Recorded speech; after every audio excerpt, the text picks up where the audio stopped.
Ingat, kalau salah sekali, salah tahun ini, salah tahun depan, 5 tahun kita akan merasakan efek akibatnya. Ingat, darah itu merah, Jenderal.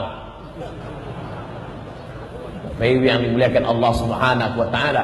Nanti kalau di akhirat ditanya Allah taala, "Hai Abdul Samad, kenapa bisa penista agama naik? Kenapa partai penista agama bisa menang? Kenapa orang mendustakan agama bisa duduk?" Aku tidak salah. Aku sudah sampaikan di masjid-masjid, sudah ku sampaikan di video YouTube, sudah ku sampaikan di FB streaming, sudah ku sampaikan. Mereka tak mau mendengar. Bukan salah aku lagi. Allahumma ballaghtu, Allahumma fashhad. Ya Allah, sudah ku sampaikan. Saksikan ya Allah sampai habis suaraku dah. Apa itu yang dimuliakan Allah Subhanahu wa taala? Kelak kau semua akan ditanya di hadapan Allah. Bapak-bapak yang takut bicara, adik-adik yang takut dibuli, ibu-ibu yang takut dihina, tidak usah bicara, tidak usah ngomong, tidak usah ngomong, tidak usah bicara. Cukup like and share. Hai kau yang masih memilih pemimpin tak peduli pada Islam. Hai, mana kamera yang hidup nih? Semuanya hidup. Hai tiga-tiganya.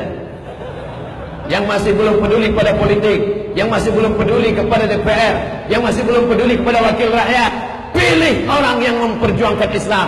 Kalau kau tidak menolong orang memperjuangkan Islam, kau tidak akan ditolong Allah. Kalau engkau tidak memilih orang yang peduli Islam, orang peduli Islam, maka Islam akan dipimpin oleh orang-orang yang tidak akan memperdulikan agama Allah. Dan sia-sia selama berapa lama? 360 hari kali 5, banyak lagi.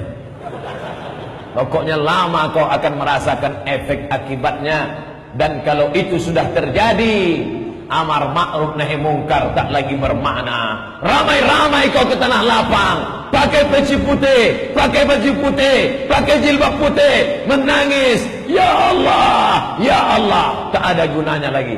Lan tarji'al ayyamul lati madat, takkan bermakna hari yang telah